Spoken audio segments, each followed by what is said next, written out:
हाँ रितिका, आपको दिख रहा है स्क्रीन पर? एक ब्लैंक स्क्रीन है। जी मैम। ओके। जी। ठीक है, तो आज हम लोग थीटा रोल्स के बारे में पढ़ेंगे। ठीक है। अब ये जो थीटा रोल्स है, ये थीटा रोल्स क्या है, ये सबसे पहले तो जानना ज़रूरी है। अब आप पिछली कक्षा में थे, तो थोड़ा बहुत आपको पता ही होगा।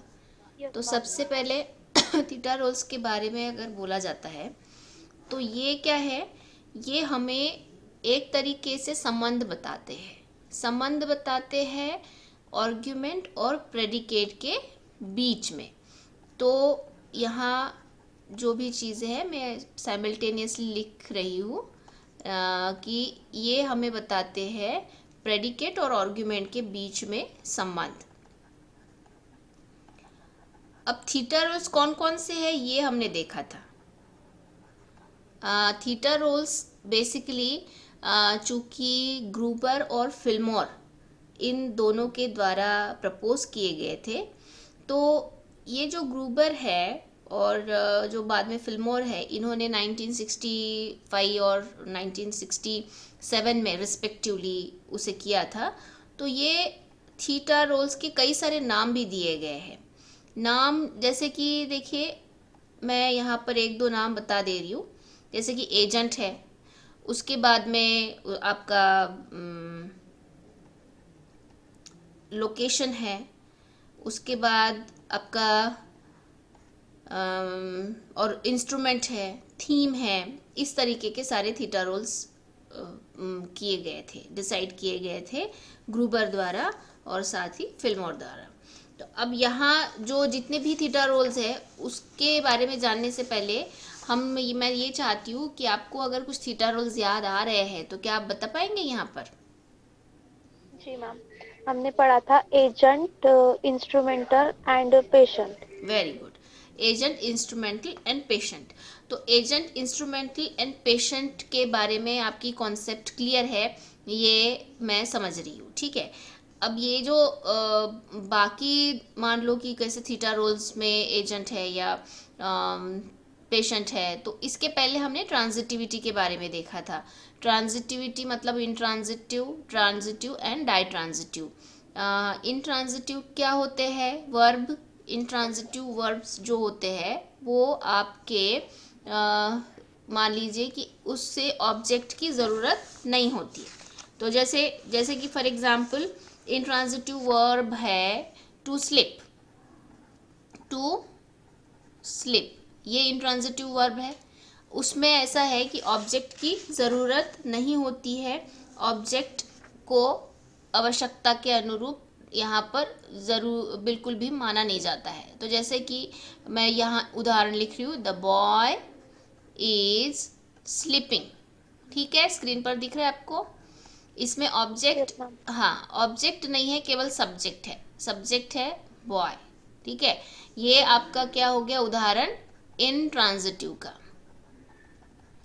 अब दूसरा है ट्रांजिटिव। ट्रांजिटिव में क्या होता है कि आपको ट्रांजिटिव वर्ब में आवश्यक होता है कम से कम एक ऑब्जेक्ट। एक से ज़्यादा रह सकते हैं पर एक जो है वो अवश्य है। तो ये आपका जैसे कि टू ईट। टू ईट मैं एक एग्जाम्पल देती हूँ, the boy is eating fruit. The boy is eating fruit. The boy is eating fruit में क्या है बताइए, ऑब्जेक्ट क्या है और सब्जेक्ट क्या है?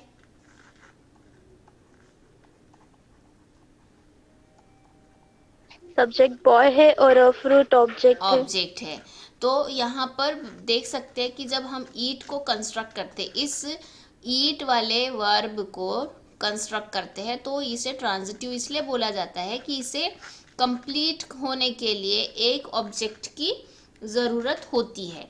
अब तीसरा जैसे प्रकार है टू गिव, आएगा आपका डाई ट्रांजिटिव। तो डाई ट्रांजिटिव क्यों है? क्योंकि इसे कम से कम दो ऑब्जेक्ट की ज़रूरत होती है। दो ऑब्जेक्ट कैसे, क्या देखो, जैसे कि मैं दे रही हूँ, पर मैं क्या दे रही हूँ ये भी तो ज़रूरी है ना, ये भी तो सवाल करना बहुत ज़रूरी है। जैसे कि the boy gave me a book. तो आप यहाँ देख सकते हैं, मैं तो दे रही हूँ, देने वाला लड़का है, मुझे दे रहा है, बट क्या दे रहा है ये भी एक सवाल होता है। तो ये जो आपका सब्जेक्ट है उसके साथ दो ऑब्जेक्ट जुड़े हुए हैं, इसे हम लोग क्या कहेंगे, डाई ट्रांजिटिव वर्ब। अब ये तो कॉन्सेप्ट बहुत ही सिंपल सा है, क्योंकि हमने इसे बहुत अपनी स्कूल में पढ़ा हुआ है, अकर्मक सकर्मक जिसे कहेंगे, द्विकर्मक।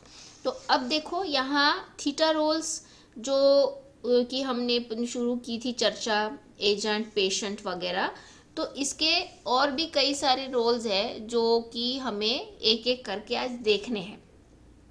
तो ये मैं यहाँ अलग से लिख रही हूँ ताकि आपको आसानी जाए समझने में। देखो यहाँ थीटा रोल्स, फिर उसका एक डेफिनेशन लिख लेंगे हम लोग यहाँ पर, और उसमें उसका एग्जाम्पल लिखेंगे। ये है आपका पूरा का पूरा स्ट्रक्चर। अब देखिए, ये एजेंट है, पहला पहला एजेंट है। तो एजेंट का मतलब क्या है, एजेंट का मतलब जो कि आपका एक्शन परफॉर्म करने वाला है, जो कि आपकी क्रिया परफॉर्म करने वाला है। तो जैसे कि यहाँ पर एग्जाम्पल के तौर पर मैं लिख रही हूँ, राज इज प्लेइंग फुटबॉल। ठीक, तो ये राज इज प्लेइंग फुटबॉल में एजेंट क्या है, एजेंट कौन सा राज। है, राज है। ठीक है, क्योंकि राज। ये जो प्ले वाली जो एक्शन है वो कौन कर रहा है, राज कर रहा है। तो यह डेफिनेशन जो एजेंट की है, ये डेफिनेशन में आएगा कि जो एक्शन को इनिशिएट करता है, इनिशिएटर ऑफ एक्शन, इनिशिएट करने वाला, या फिर आप हम बोल सकते हैं कि जो एक्शन को परफॉर्म करता है, इसे हम लोग एजेंट कहते हैं। ठीक है, अब दूसरा है आपका थीटा रोल, पेशेंट। अब पेशेंट क्या है कि जैसे यहाँ एग्जाम्पल के तौर पे राज, यहाँ राज ना लिखते हो, the boy hit the Raj hit the boy, the Raj hits the boys. ठीक, हिट्स द बॉयज। अब इसमें देख सकते हैं आप कि भैया ये जो क्रिया है, मारने की क्रिया, तो मारने की क्रिया में ऐसा है कि वो किसी न किसी पर असर कर रही है, असर कर रही है। तो ये जो हिट है मतलब it is affecting the boys. तो यहाँ पर राज क्या है और बॉयज़ क्या है, राज एक एजेंट है और बॉयज़ क्या है, पेशेंट। पेशेंट है। तो यहाँ मैं लिख सकती हूँ कि पेशेंट हमेशा लिविंग एंटिटी रहेगी, लिविंग एंटिटी, और लिविंग एंटिटी के साथ ही में जो कि आपका टारगेट ऑफ एक्शन है। तो हमेशा हिट का टारगेट क्या है, राज है या बॉयज है, हिट का टारगेट बॉयज। क्या है, बॉयज है। राज क्या है, उसका सोर्स है या उसका ओरिजिन है। ठीक है, वो परफॉर्म करने वाला है। तो इसलिए हमेशा पेशेंट जो रोल रहेगा वो आपका रहेगा कि भैया वो आपके एक्शन का टारगेट रहेगा। तो यहाँ बॉयज आपके पेशेंट्स है। अब तीसरा रोल जो हमने देखा था, इंस्ट्रूमेंटल, इंस्ट्रूमेंटल देखा था, या फिर इंस्ट्रूमेंट इसे बाद में भी देख सकते हैं हम लोग। फिर नेक्स्ट है आपका थीम, एक साथ चलते हैं धीरे धीरे। थीम, थीम में क्या है, थीम जो होता है ना कि भैया कोई भी नॉन लिविंग एंटिटी है, कोई भी नॉन लिविंग एंटिटी अगर किसी एक्शन के थ्रू जाती है तो उसमें है होता है ना कि उसकी स्टेट चेंज हो जाती है, तो वो हम बोल सकते हैं कि थीम है। तो यहाँ पर एजेंट और थीम में क्या डिफरेंस पता चल गया की एजेंट है आपका लिविंग थिंग है, और Yes, ma'am. थीम है आपका नॉन लिविंग थिंग। Non-living. तो यहाँ पर non living entity that undergoes an action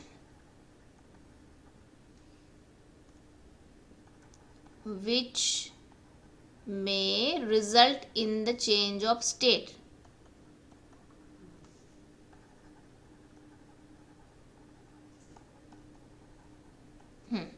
अब थीम में जैसे कि एक उदाहरण लेते हैं, राइस कुक्ड। अब राइस कुक, तो देखो राइस कैसे था पहले और कुक्ड होने के बाद में कैसा होता है। तो यहाँ पर स्टेट ऑफ चेंज है, उसकी स्थिति बदल गई है, उसकी स्थिति बदल गई है, और ये क्या है, नॉन लिविंग एंटिटी है। तो राइस क्या हो गया, यहाँ पर राइस आपका थीम हो गया। अब देखिए अगला, अगला जो अभी समझ में आया थीम का मतलब। Yes, ma'am. अब अगला है एक्सपीरियंसर।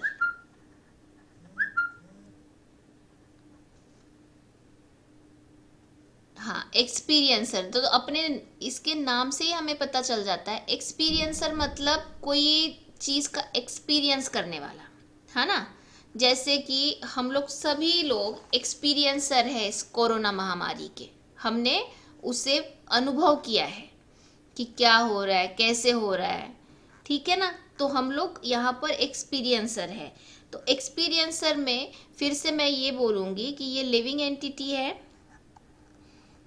लिविंग एंटिटी है, क्योंकि एक्सपीरियंस कौन कर सकता है बताओ ज़रा, लिविंग एंटिटी कर पाएगी ना। मैं ये बोलूँगी कि पत्थर एक्सपीरियंस कर रहा है, एक्सपीरियंस तो हाँ उसी को आएगा, क्योंकि ये सीधा एक्सपीरियंस शब्द कहीं तो भी हमें बताता है कि लिविंग एंटिटी के साथ जुड़ा हुआ है। तो लिविंग एंटिटी है, ये पक्की बात है। और इसमें भी लिविंग एंटिटी जो कि आपका एक्सपीरियंस करती है, experiences of voluntary events, sorry involuntary events,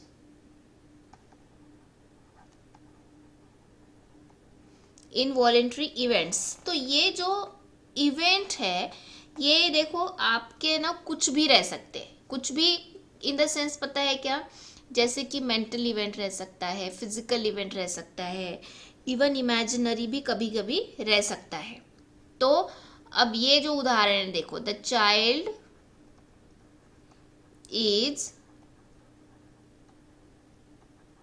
sneezing, child is sneezing, मुझे बताओ चाइल्ड एक्सपीरियंसर है या नहीं है, क्योंकि वो स्नीज की प्रक्रिया कर रहा है। स्नीजिंग एक इवेंट है जो कि लिविंग एंटिटी से जुड़ा हुआ है और चाइल्ड उसका एक्सपीरियंस कर रहा है। तो चाइल्ड इज स्नीजिंग, तो चाइल्ड क्या हो गया आपका एक्सपीरियंसर हो गया वो। हाँ, और जैसे मैंने कहा कि फिजिकल भी हो सकता है इवेंट, इवेंट आपका मेंटल भी हो सकता है, और कभी कभी इमेजिनरी भी हो सकता है अगर लिविंग एंटिटी उसमें इन्वॉल्व है। तो ये जो चाइल्ड इज स्नीजिंग है, ये मुझे बताओ कौन से प्रकार का इवेंट हो गया, मेंटल, फिजिकल, इमेजिनरी, कैसे हो गया बताओ। फिजिकल। फिजिकल हो गया, वेरी गुड। तो ये आपका एक्सपीरियंसर का डेफिनेशन है। अब आगे जो हमारा थीटा रोल है वो है गोल। तो गोल क्या है, गोल का मतलब है जैसे कि हम देखो, गोल का मतलब ये होता है ना कि हमें कुछ चीज़ें पानी है, हमें कुछ चीज़ें अचीव करनी है, हमें कुछ टारगेट्स अचीव करने हैं, तो उसे गोल बोला जाता है। तो जैसे कि रितिका को आज खाना पकाना है, रितिका को आज खाना पकाना है। तो अब खाना पकाना है तो भैया क्या है, तुम्हारा गोल क्या हो गया, खाना पकाना, ये गोल हो गया जी। तो ये भी एक है। और जैसे देखो दूसरा ऐसा है ना कि एक दिशा के तरफ हम लोग अपना जो है मूव करते हैं, ये भी एक गोल हो गया। तो हम लोग ये बोल सकते हैं कि जैसे मैं यहाँ उदाहरण दे रही हूँ, द बॉय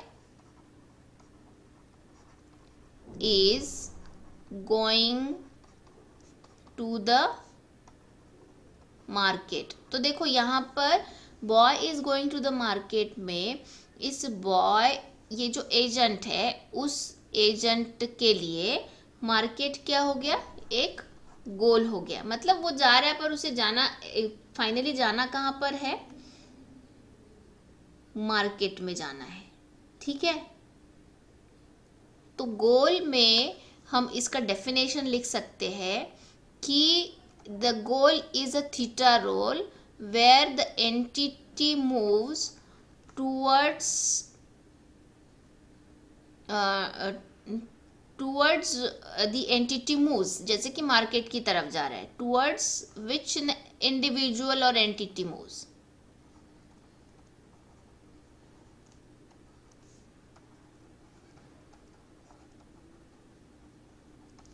ठीक है, तो ये है आपका गोल्स। अब आगे का थीटा रोल इस इतना समझ में आया बेटा? Yes ma'am. चलो, तो आगे का हमारा थीटा रोल है सोर्स। सोर्स क्या है? सोर्स का मतलब ये है कि कोई भी एंटिटी या फिर कोई भी पॉइंट हम जिसे बोल सकते हैं जहाँ से किसी चीज़ की शुरुआत हो। जैसे कि यहाँ उदाहरण के तौर पर लेते हैं, the train is coming from Delhi. अब मुझे बताओ यहाँ पर क्या हो रहा है, एजेंट, ये जो ट्रेन है और ये जो दिल्ली है, तो ये ट्रेन का ओरिजिन कहाँ से हो रहा है, दिल्ली से हो रहा है। ठीक है, वो कहाँ से आ रही है, दिल्ली से आ रही है। तो दिल्ली क्या हो गया, सोर्स हो गया। Yes, correct.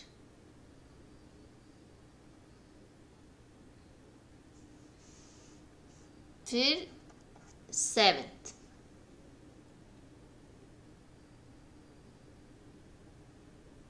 सेवेंथ में आपको देखते हैं लोकेशन।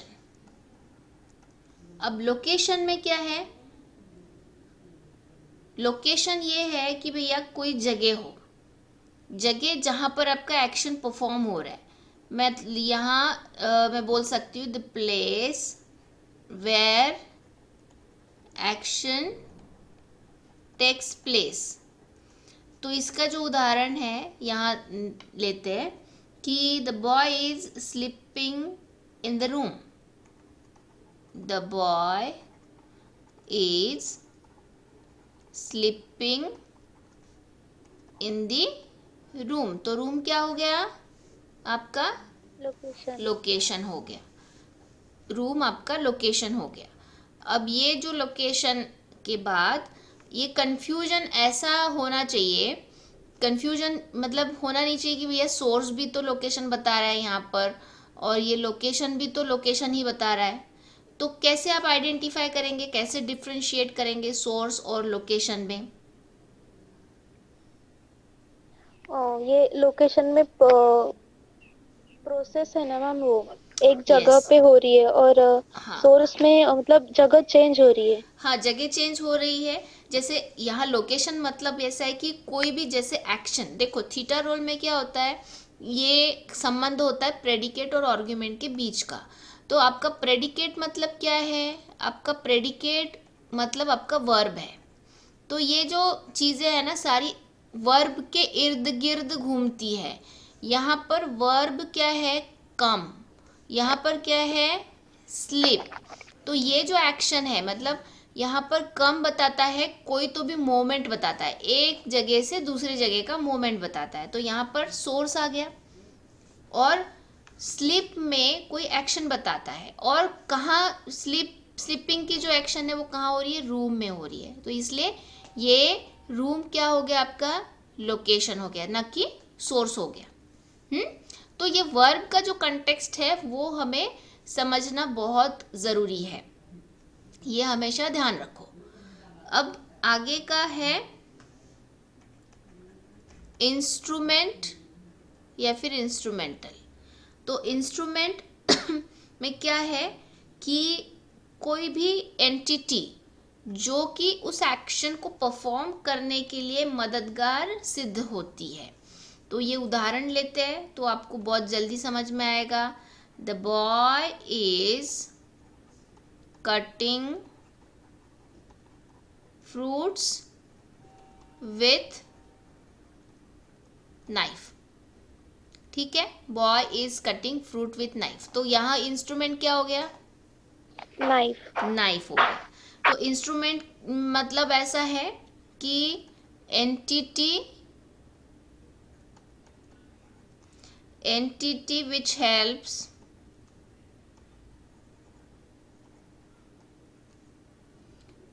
टू परफॉर्म एक्शन, या फिर उसके मदद से एक्शन परफॉर्म हो रही है।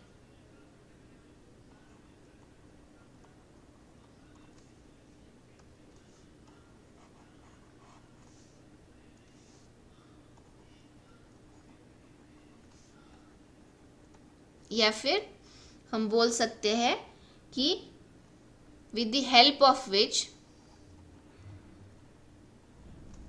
action is done or action is performed।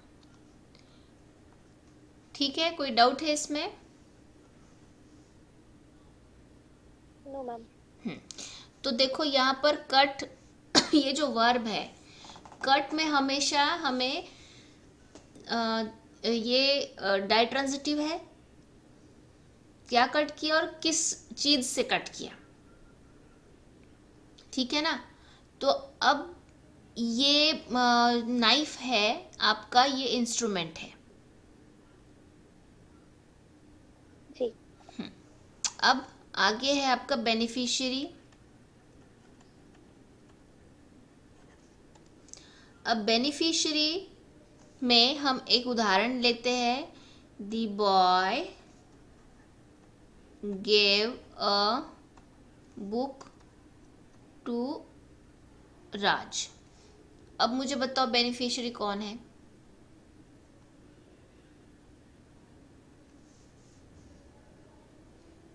Beneficiary कौन है? दी राज। राज है मैम। राज है।